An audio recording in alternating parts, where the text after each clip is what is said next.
بسم اللہ الرحمن الرحیم الحمدللہ۔ آج بروز ہفتہ اور ماہ جون کی 20 تاریخ ہے۔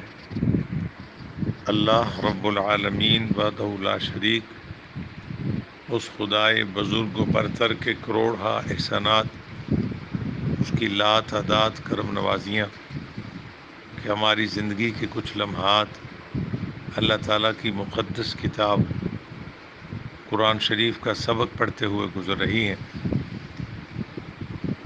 آج ہمارا سبق دوسرے سپارہ چھٹا رکوع شروع کر رہے ہیں۔ اس کا جتنا حصہ اللہ کو منظور ہوا انشاءاللہ پڑھیں گے۔ سورہ البقرہ ابھی جاری ہے۔ اعوذ باللہ من الشیطان الرجیم، میں پناہ مانگتا ہوں اللہ تبارک و تعالی کی شیطان مردود کے شر سے۔ بسم اللہ الرحمن الرحیم، اللہ تبارک و تعالی کے بابرکت نام سے شروع کرتا ہوں جو بڑا مہربان نہایت رحم فرمانے والا ہے۔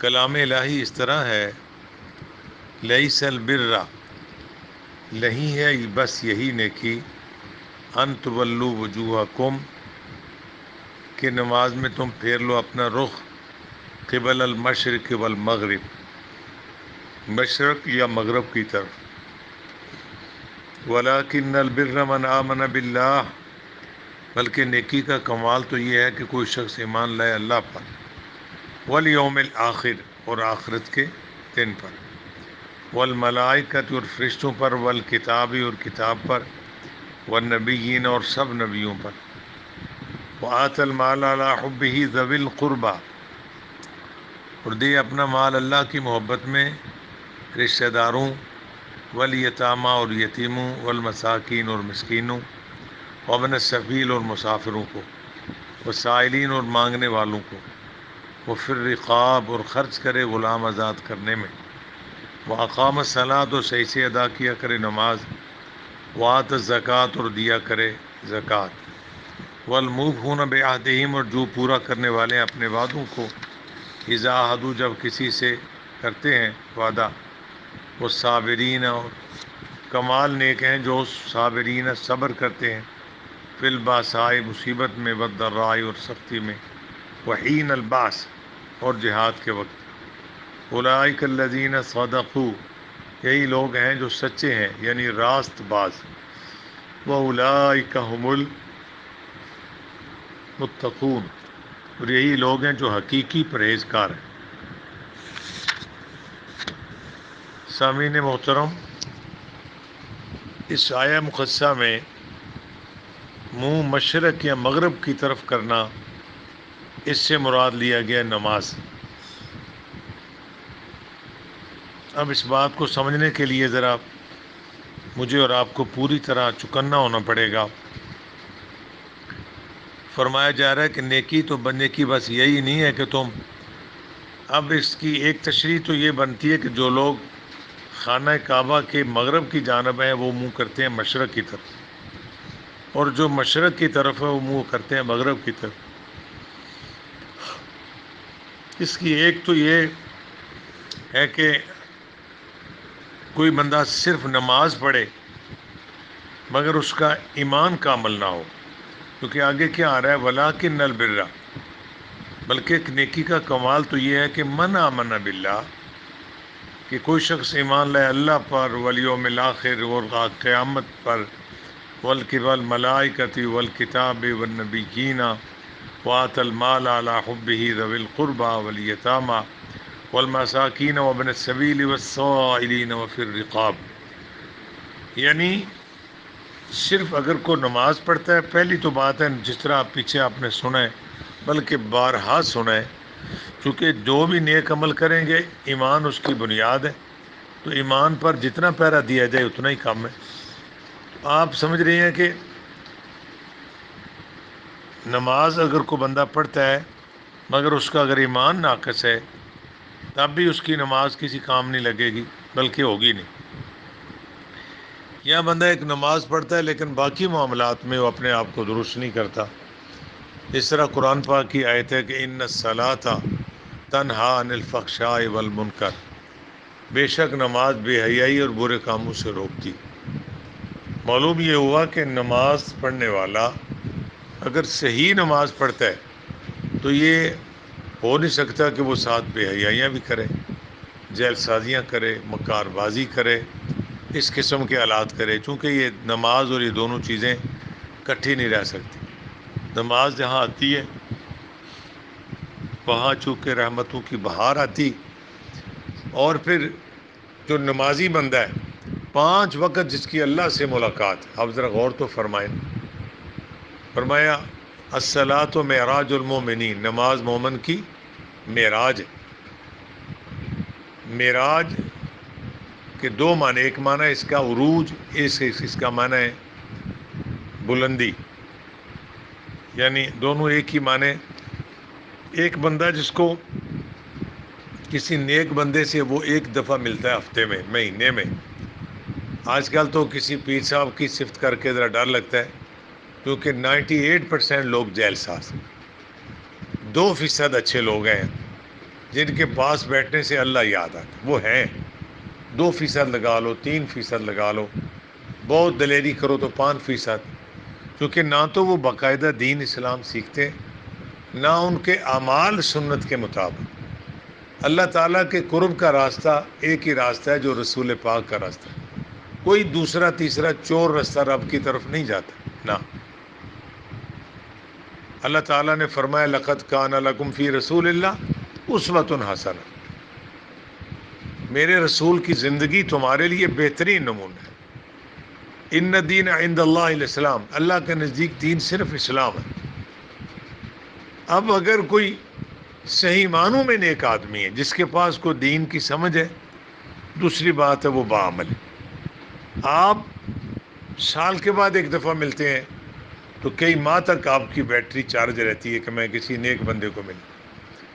آپ مہینے میں ایک دفعہ انہیں ملتے ہیں، اگر وہ، چونکہ حدیث پاک میں نیک بندے کے جب مجھ سے ملو تمہیں اللہ یاد آئے، تو آپ کی ایمان کی تازگی کا ذریعہ بنتا ہے، وہ آپ کو خدا کا خوف دلاتے، اللہ اور اس کے رسول کی محبت کا درس دیتے، اللہ کا ذکر، اس کے حبیب کا ذکر کرنا سکھاتے۔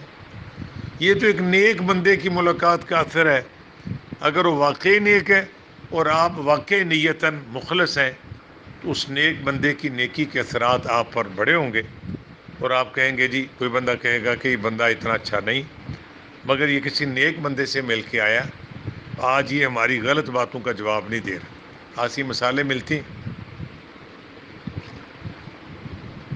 تو ایک بندہ جو اللہ سے ملاقات کرتا ہے فجر، ظہر، عصر، مغرب، عشاء کی صورت میں، کیا خیال ہے اس کو کچھ بدلنا نہیں چاہیے؟ وہ ادھر نماز بھی پڑھے، ادھر وہ جیل سازی کرے، ہٹی پر 2 نمبر مال 1 نمبر کر کے بیچے، ادھر وہ نماز پڑھے، ادھر اپنے گھر والوں کو، اپنے بیوی بچوں کو بلا وجہ دکھ دے یا کسی بھی زیادتی میں ملوث ہو، تو یہ 2 چیزیں متضاد ہیں، یہ بہتر نہیں۔ اب میں اس کی آخری بات کر کے آگے چلتا ہوں۔ کوئی بندہ یہ کہے جی نماز تو میں بڑے عرصے سے پڑھتا ہوں، یا کوئی بندہ پڑھتا ہے مگر وہ ساتھ کئی غلط کام بھی کرتا ہے، جی اب کیا کہ اس کو نماز نہ پڑھے؟ نہیں، نماز نہ چھوڑاؤ، اس کو نماز پڑھنے دو، اس کو کوئی یار نماز کا طریقہ صحیح کر، پہلے طور پہ اپنے ایمان کو ذرا دھیان سے دیکھ، کامل رکھ، تیرے ایمان میں خلل نہیں ہونی چاہیے، چونکہ بار بار ایمان کی بات آ رہی۔ دوسرا یہ کہ تجھے نماز میں پڑھے جانے والے الفاظ صحیح ہے، یعنی اس کی نماز صحیح کراؤ، کہ نماز میں پڑھے جانے والے الفاظ صحیح کرو۔ تیسرا یہ کہ ارکان نماز سیکھو۔ چوتھا یہ کہ نماز وقت پر پڑھو۔ پانچواں یہ کہ نماز میں خشوع خضوع اللہ کی رضا کے لیے پڑھو، کوئی دنیا دکھلاوے اس کو، اس کی نماز صحیح جتنی کراؤ گے، وہ جتنا سے نماز کو درست کرتا جائے گا وہ اپنے رب کے قریب ہوتا جائے گا۔ اس کے باوجود بھی اگر کوئی رزلٹ آپ کو اس کی آؤٹ پٹ نہیں نظر آ رہی، فرمایا پھر بھی نماز نہ چھوڑاؤ، اس کو نماز پڑھنے دو، اور اس کو یہ کہو کہ نماز کو صحیح سے صحیح کرنے کی کوشش کرتا رہے، ایک دن یہ نماز اس سے 1000 کروڑ برائیاں چھڑا لے گی۔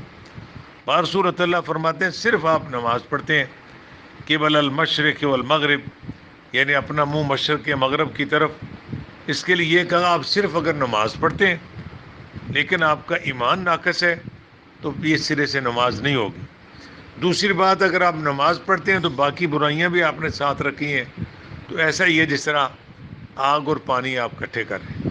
ایسا ہے جس طرح ایک تھیلے میں آپ نے پھول رکھے ہوئے ہیں اور دوسرے تھیلے میں آپ نے آگ کے انگارے یا خوفناک قسم کے سانپ رکھے ہوئے ہیں جو لوگوں کو ڈس دیں تو ان کی زندگی ختم ہو سکتی ہے. تو یہ دو چیزیں متضاد ہیں، یہ نہیں ہوتا. کام تو ایک ہی کرنا ہے. ہمارے استاد کبھی کبھی کی مثال دیتے تھے کہ اس بندے دا کچھ نہیں رہندا جیڑا دوواں ولاں دا سانجا، ہیرا ایک پاسا رکھ یا کھیڑے یا رانجا. یعنی تم برائی کی طرف بھی تمہارا ادھر بھی حرام خوری کی طرف سے آپ کا تعلق ہے اور آپ نیکی بھی کر رہے ہیں. تو یہ کس کو دھوکہ دے رہے ہیں؟ اپنے آپ کو یا مسلمانوں کو یا استغفر اللہ اللہ یا اس کے رسول کو دھوکہ؟ خدا اور رسول کو دھوکہ تو کوئی دے نہیں سکتا. اللہ تعالیٰ قرآن میں فرماتے ہیں ایسے لوگ اپنے آپ کو دھوکہ دیتے. یعنی ایک تو بات ہے کہ جو کہ لفظ آیا وَلَٰكِنَّ الْبِرَّ، بلکہ کمال نیکی، قابل نیکی تو یہ ہے کہ من آمن باللہ والیوم الآخر، اللہ پر ایمان لائے، قیامت پر ایمان لائے، والملائکۃ اور فرشتوں پر، والکتاب اور کتاب پر، والنبیین اور سب نبیوں پر. یعنی اس کو ہم کہیں گے اجتماعی طور پہ ضروریات دین، وہ چیزیں جس طرح آمنت باللہ میں آتی ہیں یہ وہی چیزیں. اور اگر فرما وآت المال علی حبہ ذوی القربیٰ، اور دے اپنا مال اللہ تعالیٰ کی محبت میں قریبی رشتہ داروں کو، والیتامى والمساکین، یتیموں مسکینوں، وابن السبیل اور مسافروں کو، اور سائلین کو بھی دے یعنی مانگنے والوں کو بھی دے.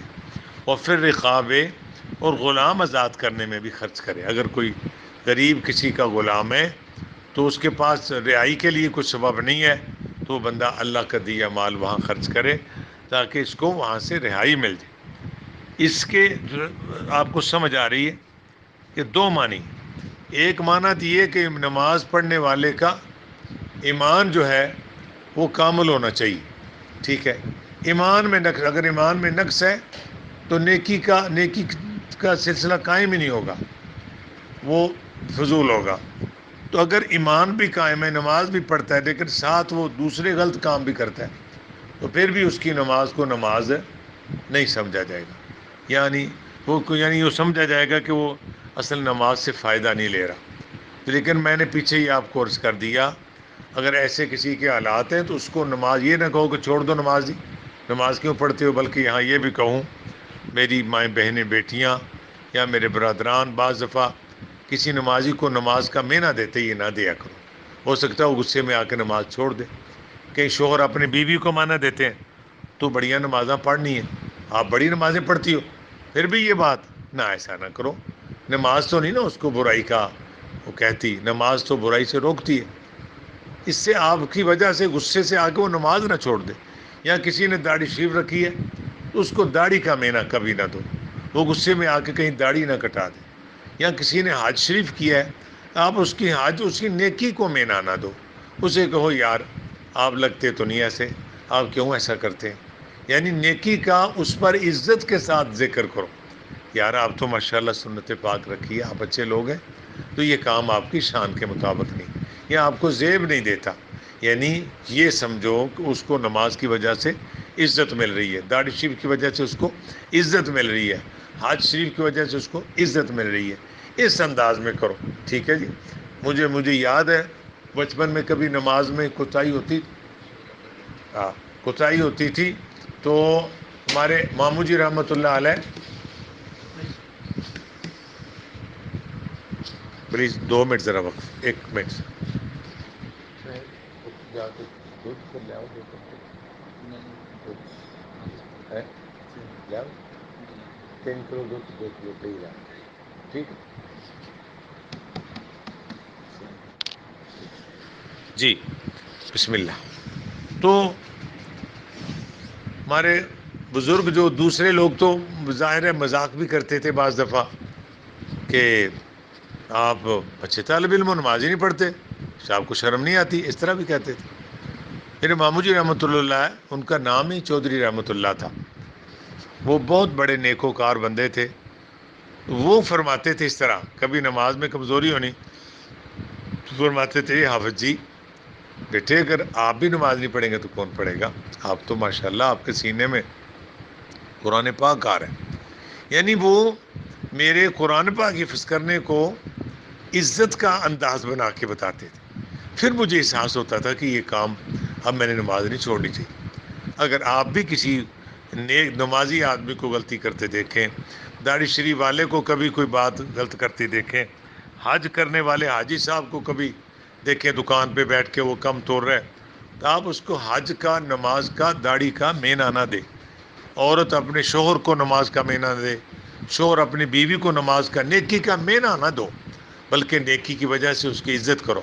اس کہو کہ آپ تو نمازی بندے ہیں، دل نہیں چاہتا آپ کی بے ادبی کریں، پلیز آپ بھی اپنے مرتبے کا خیال کریں. پھر اس بندے کو پتہ چلے گا. اس کے دو مفہوم بآسانی ہمارے سامنے ہیں. ایک تو یہ کہ نماز پڑھنے والا جب تک اس کا ایمان کامل نہیں ہوگا، ہے نا، وَلَٰكِنَّ الْبِرَّ مَنْ آمَنَ بِاللَّهِ وَالْيَوْمِ الْآخِرِ، اللہ پر ایمان، قیامت پر ایمان، فرشتوں پر ایمان، کتاب پر ایمان، نبیوں پر ایمان، پھر اللہ کا دیا مال اللہ کی محبت میں قریبی رشتہ داروں کو بھی دے، یتیموں، مسکینوں، مسافروں کو دے، اور مانگنے والوں کو بھی دے، اور غلام بھی آزاد کرائے. یعنی کمال نے کی ہے کہ نماز پڑھنے والے کا ایمان کامل ہو. دوسرا اس کا مفہوم یہ بن رہا ہے کہ نماز پڑھنے والا دیگر نیک اعمال بھی کرے. تو میں نے بارہا سمجھا دیا، اگر کوئی نمازی یا داڑھی شریف والا یا کوئی عورت نماز قرآن شریف پڑھنے والی اس کو کبھی بھی خدا آواز سے نماز کا تانا، قرآن شریف پڑھنے کا مینہ نہ دے. تیری میری اس بات سے اگر اس نے غصے میں آ کے قرآن چھوڑ دیا، غصے میں آ کے کسی داڑھی والے نے داڑھی کٹا دی، غصے میں آ کے کسی نے، مجھے یاد ایک دفعہ ہم دیکھے رشتہ لڑ رہے تھے تو وہ عورت نماز پڑھتی تھی، قرآن پاک پڑھتی، سونا پردہ رکھتی تھی، تو اس بے ادب بے وقوف خامد نے کہا بڑھیا نمازاں پڑھ دی ہے، بڑھیا پرہیزگار بن دی ہے. تو قصور اس سے کیا ہو گیا تھا کہ وہ اوپر کپڑے اتارنے گئی، نیچے بچہ رو رہا تھا. اب بتاؤ اس میں اس کی پرہیزگاری کو کیوں طنز کیا؟ تو میں نے دیکھا وہ عورت بیچاری اتنی سمجھدار نہیں تھی، اس نے آ کے دوپٹہ اتار کے چھوڑ دیا، لو اب میں پھر ننگے سے ہی پھروں گی، اب نہیں میں نماز پڑھوں گی. دیکھو ہمارے حوصلے بھی تو اتنے ہی ہیں نا. میں چونکہ ہمارے وہ جاننے والے تھے، میں نے کہا میری بہن، میری بیٹی، اس بندے نے یقیناً بیوقوفی کی ہے کہ تیری نیکی کو طنز کیا. تو یہ جائز نہیں. آپ نیکی اللہ کے لیے کرتے ہیں، اس کے لیے تھوڑا کرتے ہیں. اس کا تو کام ہے آپ کو طنز کرنا، آپ کا کام نیکی پر قائم رکھنا. جس طرح حضرت نظام الدین اولیاء رحمۃ اللہ علیہ کا مشہور واقعہ ہے کہ بچھو ڈنگ نہ مارے تو وہ بچھو نہیں، میں بار بار اس کی خیر خواہی نہ کروں تو میں نظام الدین نہیں. یعنی بچھو کا کام ہے ڈنگ مارنا، میرا کام ہے نیکی کرنا. وہ اپنا کام نہیں چھوڑتا تو میں اپنا کام کیوں چھوڑوں؟ تو ایک لطیفہ بھی اس موضوع پہ مجھے یاد آیا. ہم سرگودا میں تھے تو ہمارے ایک وہ میں ایک اوقاف میں تھا، میں اس وقت اوقاف کے وہ امام تھے، خیر تو وہ انہوں نے سنایا، کہتے ہیں میں سائیکل پہ آ رہا تھا تو سائیکل میری نا کسی بندے کے ساتھ نا کسی تانگے کے ساتھ کس طرح لگ گئی تھوڑی سی. تو اس بندے نے کہا کہ دیکھیں آپ نے داڑھی رکھی ہے اور سائیکل مجھے ماری. تو کہنے لگے، میں نے کہا بابا جی داڑھی دا بریکا نال کوئی تعلق نہیں، بریک ایک الگ چیز ہے، داڑھی الگ چیز ہے. یہ بریک مجھ سے نہیں لگی یا بریک فیل ہو گئی ہے تو میرا ذاتی قصور ہے، میری سنت داڑھی نے تو مجھے نہیں نا کوئی برا درس دیا. تو میرا خیال اس پر میں نے تھوڑی سی محنت کی ہے. زندگی میں اگر آپ نے کسی نیک بندے کو نیکی کا مینہ دیا ہے تو اس سے معافی مانگنا. کوئی قرآن پڑھتا ہے تو قرآن پڑھنے کا مینہ دیا، کوئی عورت پردہ کرتی ہے تو پردے کا مینہ دیا، کوئی قرآن پڑھتی ہے تو قرآن پڑھنے کا مینہ دیا، کسی کا شوہر داڑھی شریف کو اس کو داڑھی کا مینہ دیا، کسی دکان میں حاجی صاحب کی بہت بڑی دکان ہے تو آپ نے اس کو حج کا مینہ دیا، حج کے تحت تاں بھی گھٹ تول دینے، حج کے تحت تاں بھی جناب والا اور مرچیں جو ہیں وہ جیلی بیچتے ہیں. بھئی اس کے حج نے اس کو کہا کہ آپ جیل سازی کریں؟ آپ اس طرح نہ کریں، خدا واسطے نہ کریں. اس طرح لوگ نیکیوں کو جب آپ طنز کرو گے، کچھ پکے لوگ تو نہیں چھوڑیں گے لیکن کمزور لوگ ہو سکتا ہے نیکی چھوڑیں تو وہ اور پھر وہ گناہ سارا آپ کے سر آئے گا. دو معنی اس کے ہو گئے، ایک تو ایمان کامل ہونا چاہیے، دوسرا نماز پڑھنے والے کو دیگر نیکیاں بھی کرنی چاہیے. جہاں آیا اپنا مال اللہ کی محبت میں قریبی رشتہ داروں کو دیں. یہ یاد رکھو قریبیوں کا حال پہلے ہے, غریبیوں کا حق پہلے ہے. اول خیشاں بعد درویشاں. قرآن پاک میں جہاں کہیں بھی یتیموں مسکینوں کا بیان آیا, سارا قرآن پڑھ لیں, قریبیوں کا پہلا آیا, کہیں اقربون, کہیں اقربین, کہیں ذوی القربہ. یہاں ذوی القربہ اپنا مال دے علی حب ہی, اللہ پاک کی محبت میں قریبی رشتہ داروں, یتیموں, مسکینوں, مسافروں اور مانگنے والوں اور غلاموں کو آزاد کر دیں. یہ قریبی عزیزوں کا جو معاملہ ہے, اس پر شاید آپ کو یاد ہو کئی دفعہ گفتگو ہوئی ہے کہ قریبی رشتہ دار بعض دفعہ تنگ بھی کرتے. اس کی کئی وجوہات ہیں. ایک تو وہ آپ کے قریب رہنے کی وجہ سے ہمارا معاشرہ ہے, ایک دوسرے سے کہتے ہیں, پنجابی کہتے ہیں نا چاکا اتر جاتا ہے. بیٹا باپ کا شرم نہیں کرتا, بھائی بھائی کا خیال نہیں کرتا. بعض دفعہ ہم اپنے ماں باپ کا بھی لحاظ نہیں کرتے, ہمسائے کا بھی نہیں کرتے. اس کی 100 وجوہات ہیں. بڑی وجہ ہے کہ ہماری تربیت نہیں. حضور نبی کریم صلی اللہ علیہ وسلم نے فرمایا, جب کہ بار بار فرماتے تھے کہ قریبیوں کو دو. آپ کو میں نے پہلے بھی سنایا تھا کہ اگر آپ نے صدقہ کرنا ہے, زکوٰۃ دینی, فطرانہ دینا ہے, کوئی بھی نیکی چیز, کوئی چیز کرنی نیکی, آپ نے اس سے پہلے کرو, اس کا آپ کو ڈبل فائدہ ہوگا. ایک تو فائدہ ہوگا صدقے کا, زکوٰۃ کا, جو بھی آپ نے دیا. دوسرا فائدہ صلہ رحمی کا ہوگا, ڈبل فائدہ, جو کہ آپ کا یہ رشتہ دار بھی, ان کا حق زیادہ ہے. ان کو دو گے تو صلہ رحمی کا بھی ثواب ہوگا اور صدقے کا بھی ثواب ہوگا. یہ بات حضور فرما رہے تو ایک صحابی نے کہا, یا رسول اللہ میں ہمیشہ اپنے رشتہ داروں سے بہت نیکی کرتا ہوں, مگر وہ پھر بھی مجھے دکھ دیتے. حضور فرماتے پھر بھی ان کا حق. کہتے یا رسول اللہ میں تو اکثر ان سے کرتا ہوں پھر بھی. فرمایا تیرا معاملہ نیکی کے متعلق اللہ کی ذات کے ساتھ ہے نا. قل ان صلاتی و نسکی و محیای و مماتی للہ رب 8واں پارہ ہے نا. اللہ پاک فرماتے میرے بھی باپ فرما دیے, میری نماز, قربانی, جینا مرنا کس کے لیے؟ اللہ رب العالمین کے لیے. فرمایا نیکی بندے سے کرو, دھیان اللہ کی طرف رکھو. فرمایا میرے امتی تو نے جزا اللہ سے لینی, اگر بندے سے جزا لینی تو ہر بندہ تو نیکی کا بدلہ آپ کو نہیں دے گا. نیکی کا بدلہ کون دیتا ہے؟ اللہ. اللہ کا وعدہ ہے, ان اللہ لا یضیع اجر المحسنین, اللہ کبھی کسی نیک کا اجر ضائع نہیں فرماتا. تو آپ جب نیکی کریں اس میں قریبیوں کا خیال کریں. جو بڑے بڑے اس کے واقعات ہیں کتابوں میں, بعض ایسے واقعات ہیں کہ آپ یعنی کوئی قریبی رشتہ دار ہے جنہوں نے یہ مسئلہ سنا ہوا تھا, تو انہوں نے کچھ دینا تھا, تو ایسا اگے تاکہ کوئی ذرا تھلے نہ گرے. تو انہوں نے کچھ دینا تھا اللہ کی راہ میں, تو انہوں نے دیکھا کہ وہ ہمارا اپنا ہے, بھائی ہے میرا, تایا زاد ہے, چچا زاد ہے, خالہ زاد ہے, مامو زاد ہے, یا سگا بھائی ہے, مجبور ہے, غریب ہے, پر مجھ سے وہ ناراض ہے, میں سامنے دوں گا تو وہ پیسے نہیں لے گا. یقین جانے میں نے ایسے نیک لوگوں کو دیکھا, وہ کسی دوست کو کہتے ہیں یار یہ پیسے لو, تو اس میرے رشتہ دار کو دے, اور میرا نام نہیں لینا, میری جزا میرے اللہ کے پاس ہے. تو اللہ کا وعدہ ہے ان اللہ لا یضیع اجر المحسنین. اللہ فرماتا ہے ہم کسی نیکوکار کا اجر ضائع نہیں فرماتے. بات سمجھ میں آ رہی ہے آپ کو؟ بات سمجھ میں آ رہی؟ اس لیے قریبیوں کا خیال کریں, اس کا آپ کو ڈبل اجر ملے گا. تو ان سے آپ محتاط رہ سکتے.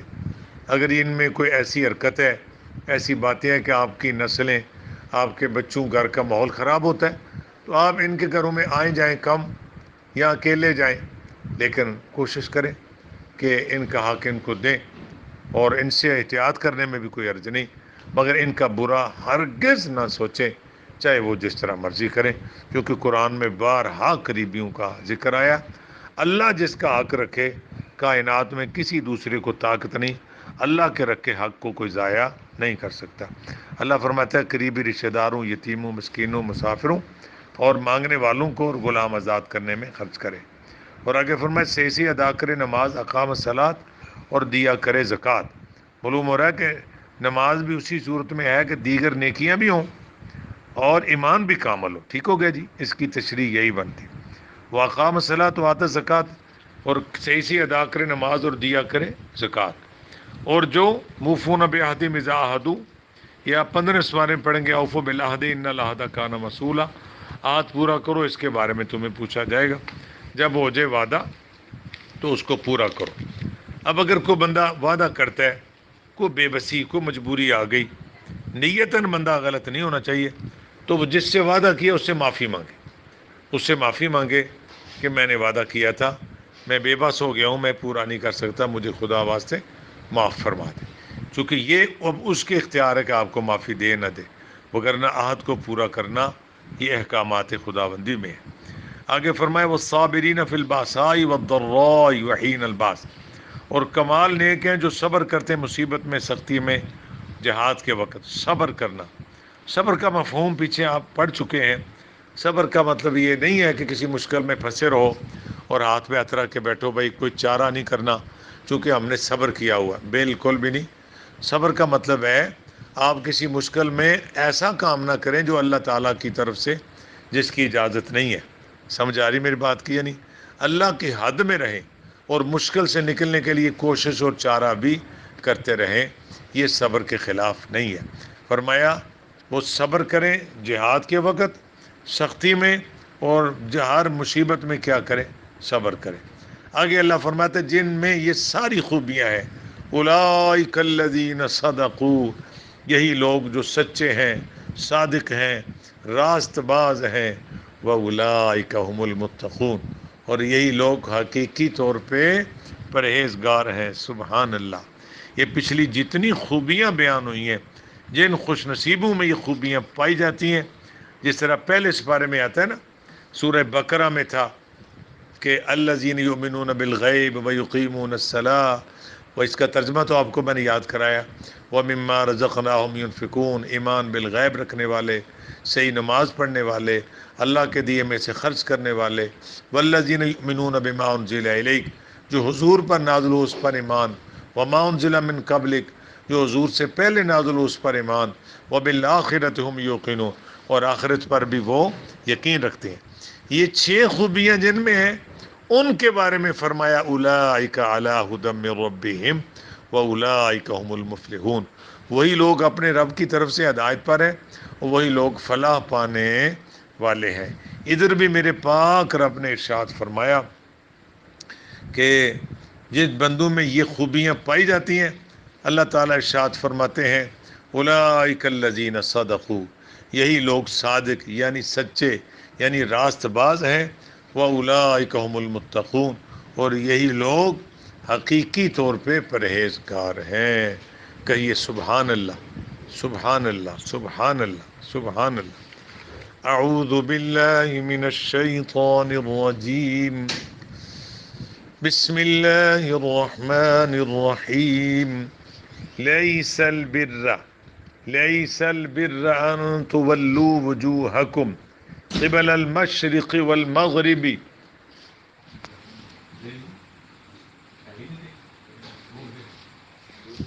لیس البر ان تولوا وجوہکم قبل المشرق والمغرب ولكن البر من آمن بالله،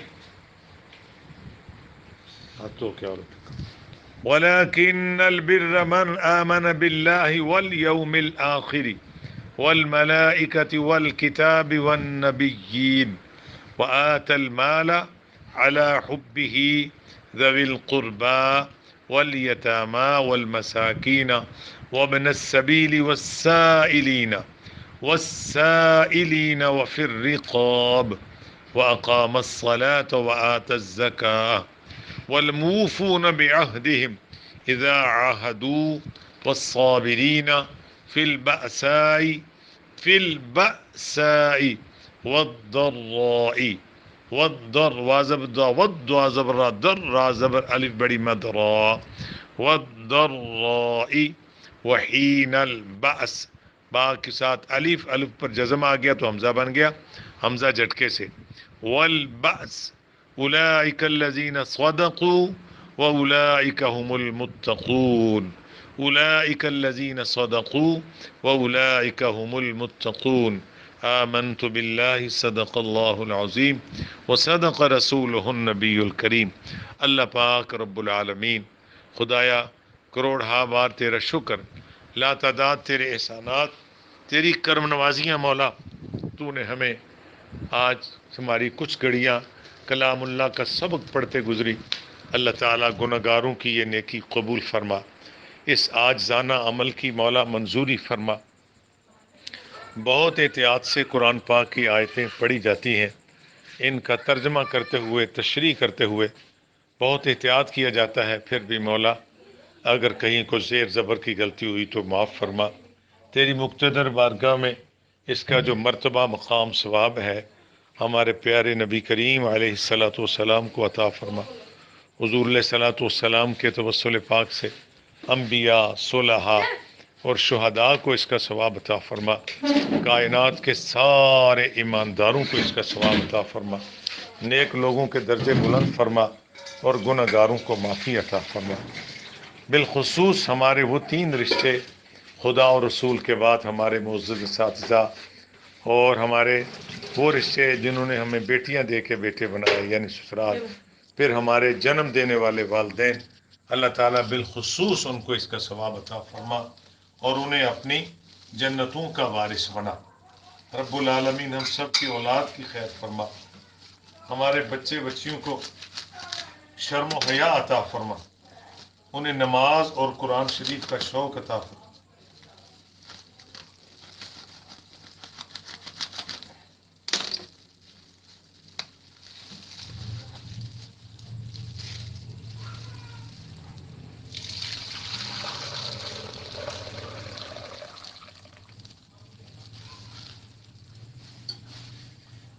جو لوگ اولاد کے مسائل میں دکھی ہیں اللہ تعالیٰ ان کی مدد فرما۔